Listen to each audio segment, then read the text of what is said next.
Cien años de soledad, fragmento, de Gabriel García Márquez. Así se fue pasando el tiempo entre el coloso de Rodas y los encantadores de serpientes, hasta que su esposa le anunció que no quedaba más de 6 kilos de carne asalada y un saco de arroz en el granero. ¿Y ahora qué quieres que haga?, preguntó él. Yo no sé, contestó Fernanda. Eso es un asunto de hombres. Bueno, dijo Aureliano, algo se hará cuando escampe. Siguió más interesado en la enciclopedia que en el problema doméstico, aun cuando tuvo que conformarse con una piltrafa y un poco de arroz en el almuerzo.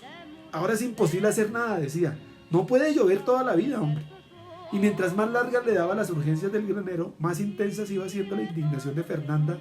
hasta que sus protestas eventuales, sus desahogos poco frecuentes, se desbordaron en un torrente incontenible, desatado, que empezó una mañana como el monótono bordón de una guitarra y que a medida que avanzaba el día fue subiendo de tono cada vez más rico, más espléndido.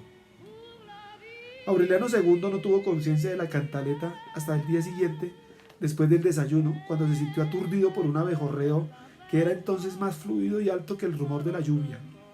Y era Fernanda, que se paseaba por toda la casa, doliéndose de que la hubieran educado como una reina, para terminar de sirvienta en una casa de locos, con un marido holgazán, idólatra, libertino, que se acostaba boca arriba a esperar que le llovieran panes del cielo, mientras ella se destroncaba los riñones tratando de mantener a flote un hogar emparapetado con alfileres, donde había tanto que hacer, tanto que soportar y corregir, desde que amanecía Dios hasta la hora de acostarse, que llegaba a la cama con los ojos llenos de polvo de vidrio y, sin embargo, nadie le había dicho nunca: buenos días, Fernanda, ¿qué tal noche pasaste, Fernanda? Ni le habían preguntado, aunque fuera por cortesía, por qué estaba tan pálida, ni por qué despertaba con esas ojeras de violeta, a pesar de que ella no esperaba, por supuesto, que aquello saliera del resto de la familia, que al fin y al cabo le había tenido siempre como un estorbo, como el trapito de bajar la olla, como un monigote pintado en la pared, y que siempre andaban desbarrando contra ella por los rincones, llamándola santurrona, llamándola farisea, llamándola lagarta, y hasta Amaranta, que en paz descanse, había dicho de viva voz que ella era de las que confundían el recto con las témporas. Bendito sea Dios, qué palabras. Y ella había aguantado todo con resignación por las intenciones del Santo Padre, pero no había podido soportar más cuando el malvado de José Arcadio II dijo que la perdición de la familia había sido abrirle las puertas a una cachaca. Imagínense, una cachaca mandona, válgame Dios, una cachaca hija de la mala saliva, de la misma índole de los cachacos que mandó el gobierno a matar trabajadores. Dígame usted. Y se refería a nadie menos que a ella, la hija del duque de Alba, una dama con tanta alcurnia que le revolvía el hígado a las esposas de los presidentes, una fijodalga de sangre como ella, que tenía derecho a firmar con 11 apellidos peninsulares, y que era el único mortal en ese pueblo de bastardos que no se sentía emberenjenado frente a 16 cubiertos, para que luego el adúltero de su marido dijera, muerto de la risa, que tantas cucharas y tenedores y tantos cuchillos y cucharitas no eran cosa de cristianos sino de 100 pies. Y la única que podía determinar a ojos cerrados cuándo se servía el vino blanco, y de qué lado y en qué copa, y cuándo se servía el vino rojo,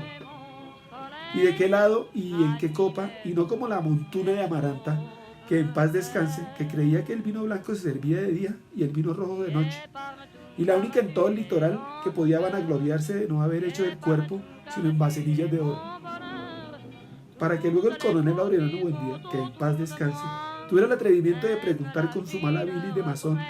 que de dónde había merecido ese privilegio, si era que ella no cagaba mierda sino astromelias. Imagínense con esas palabras. Y para que Renata, su propia hija, que por indiscreción había visto sus aguas mayores en el dormitorio, contestó lo que de verdad la vasililla era de mucho oro y de mucha heráldica, pero que lo que tenía dentro era pura mierda física, y peor todavía que las otras, porque era mierda de cachaca. Imagínense, su propia hija, de modo que nunca se había hecho ilusiones con el resto de la familia, pero de todos modos tenía derecho a esperar un poco más de consideración de parte de su esposo, puesto que bien o mal era su cónyuge de sacramento, su autor, su legítimo perjudicador, que se echó encima por voluntad libre y soberana la grave responsabilidad de sacarla del solar paterno, donde nunca se privó ni se dolió de nada, donde tejía palmas fúnebres por gusto de entretenimiento, puesto que su padrino había mandado una carta con su firma y sello de su anillo impreso en el lacre, solo para decir que las manos de su ahijada no estaban hechas para menesteres de este mundo. Como no fuera a tocar el clavicordio, y sin embargo el insensato de su marido la había sacado de su casa con todas las admoniciones y advertencias y la había llevado a aquella paila del infierno donde no se podía respirar del calor. Y antes de que ella acabara de guardar sus dietas de Pentecostés, ya se había ido con sus baúles transhumantes y su acordeón de perdulario a holgar en adulterio con una desdichada, a quien bastaba con verle las nalgas. Bueno, ya estaba dicho, a quien bastaba con verle menear las nalgas de potranca para adivinar que era una, todo lo contrario de ella, que era una dama en el palacio o en la posilga, en la mesa o en la cama, una dama de nación, temerosa de Dios, obediente de sus leyes y sumisa a sus designios,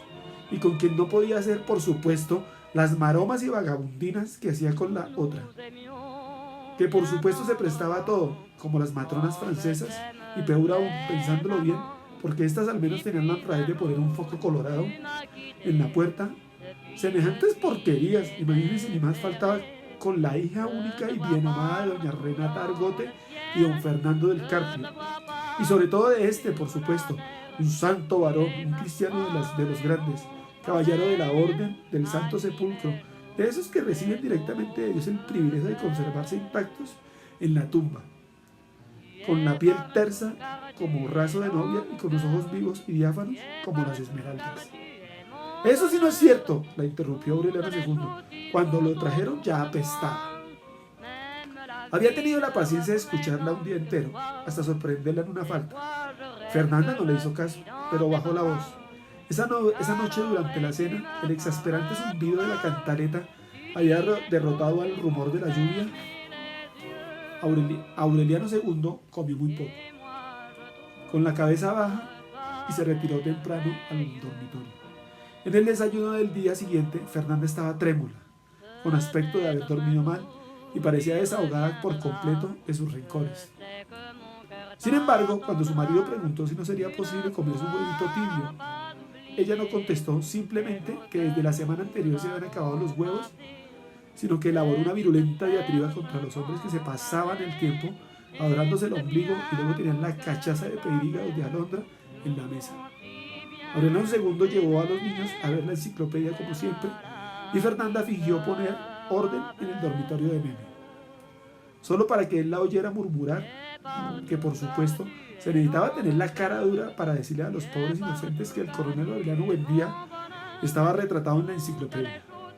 En la tarde, mientras los niños hacían la siesta, Aureliano II se sentó en el corredor y hasta allá lo persiguió Fernanda, provocándolo, atormentándolo, girando en torno de él con su implacable zumbido de moscardón, diciendo que, por supuesto, mientras ya no quedaban más que piedras para comer, su marido se sentaba como un sultán de Persia a contemplar la lluvia, porque no era más que eso, un mampolón, un mantenido, un bueno para nada, más flojo que el algodón de Borla, acostumbrado a vivir de las mujeres y convencido de que se había casado con la esposa de Jonás, que se quedó tan tranquila con el cuento de la ballena. Aureliano II la oyó más de 2 horas impasible, como si fuera sordo. No la interrumpió hasta muy avanzada la tarde, cuando no pudo soportar más la resonancia del bombo que le atormentaba la cabeza. «Cállate ya, por favor», suplicó. Fernanda, por el contrario, levantó el tono. «No tengo por qué callarme», dijo. «El que no quiera oírme, que se vaya». Entonces Aureliano II perdió el dominio. Se incorporó sin prisa, como si solo pensara estirar los huesos, y con una furia perfectamente regulada, metódica, fue agarrando uno tras otro los tiestos de las begonias, las macetas de los helechos, los potes de orégano, y uno tras otro los fue despedazando contra el suelo. Fernanda se asustó, pero en realidad no había tenido hasta entonces una conciencia clara de la tremenda fuerza interior de la cantaleta. Pero ya era tarde para cualquier tentativa de rectificación.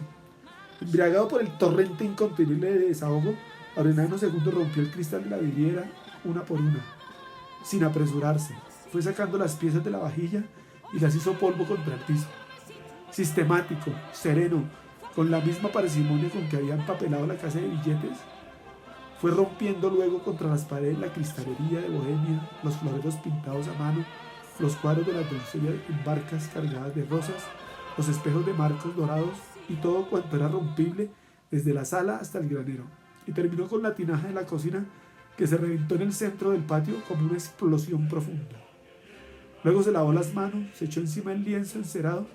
y antes de la medianoche volvió con unos tiestos colgados de carne salada, varios sacos de arroz y maíz con gorgojo y unos desmirriados racimos de plátano. Desde entonces no volvieron a faltar las cosas de comer.